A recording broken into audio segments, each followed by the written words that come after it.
Someone could insult you to your face today and walk away having taken nothing from you.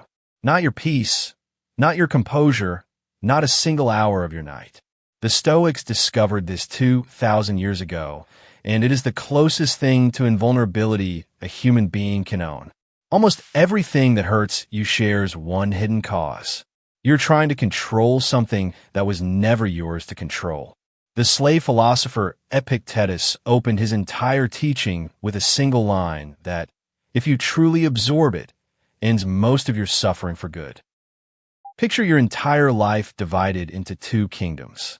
In the first stands everything that is truly yours: your judgments, your choices, your effort, your response. In the second stands everything else: other people, outcomes, reputation, the past, the weather, death itself. Nearly all your pain comes from confusing the borders of these two lands. Epictetus put it plainly: some things are up to us, and some things are not. Up to us are our opinions, our impulses, our desires, our aversions. Not up to us are our bodies, our property, our reputations. He was once a slave, beaten and chained, yet freer in his mind than the emperors who feared losing everything. Most people spend their lives raiding the second kingdom. They demand that others approve of them, that plans never fail, that loss never comes. And because they have staked their happiness on territory they can never hold, they live in constant siege. The Stoic withdraws his demands to the only ground he actually owns. Apply this to the thing that wounds you most: other people's opinions. What someone thinks of you happens inside their mind, on their territory, not yours. You cannot reach in and edit it, and it cannot reach out and touch your peace unless you carry it across the border yourself. Their judgment is theirs. Your serenity is yours. So before we go further, one question separates the wounded from the untouchable. When something hurts you, do you ask who did it, or do you ask which kingdom it came from? Because the next idea explains why the wound was never in the event at all. Marcus Aurelius ruled an empire, buried children, faced betrayal and war, and still wrote this to himself: you suffer not from events, but from your judgments about events. The event is mute. It is the story you tell about it that carries the blade. Remove the story, and the event loses its power to cut. Two people lose the same job. One is destroyed, the other is freed. The event was identical, only the judgment differed. The Stoics called this the moment of assent, the instant your mind agrees that something is a catastrophe. Withhold that agreement, and the same event simply becomes a fact you now have to work with. Nothing has a label until your mind attaches one. Wealth is not good, poverty not bad, until you decide.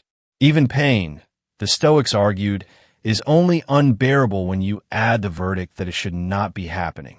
Strip the verdict, and you are left with raw sensation you can actually endure. This is not denial. The Stoics did not pretend hardship was pleasant. They refused to add a second, optional layer of suffering on top of the first. The first arrow, the event, may land. The second arrow, your judgment, you fire into your own chest.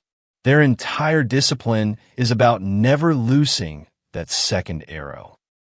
All of this rests on a place inside you most people never visit, and a peace that no insult, loss, or rejection can reach.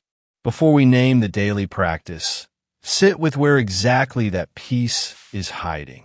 Your peace does not live in your circumstances. It lives in the narrow space between what happens and how you respond, and that space is the one piece of territory no one can ever invade. If this is the kind of inner stillness you have been hunting for, subscribe. This channel is built for the few who choose mastery over noise. Now, the practice that protects it. The Stoics carried one more tool, the reserve clause. Never say simply, "I will do this." Say instead, "I will do this, fate permitting." You plan, you act, you commit fully, but you hold the outcome loosely because the outcome was always in the second kingdom. When it goes another way, nothing inside you breaks. Watch how this dissolves disappointment. Disappointment is the gap between what you demanded and what arrived. The reserve clause shrinks the demand to almost nothing, so the gap can barely form. You wanted the thing, but you did not stake your soul on it. You aimed the arrow and accepted that the wind belongs to the gods. Epictetus pushed it to its edge. Do not seek for things to happen as you wish, but wish for things to happen as they actually do, and your life will go smoothly. This is not surrender. It is aiming your desire only at what reality can deliver, so that your will and the world stop fighting each other. So what does this look like at dawn, before the world starts pulling at you? The Stoics did not leave it as theory. They turned it into a single morning ritual you can run in under a minute. Each morning, sort your day into 2 columns. Mine and not mine. Your effort, your honesty, your reactions go in the first. Other people's choices, the result, the verdict of the crowd go in the second. Then make a quiet vow. Act with everything you have on the first column and release your grip entirely on the second. Do this, and slowly you become difficult to wound. Not cold, not detached, simply rooted.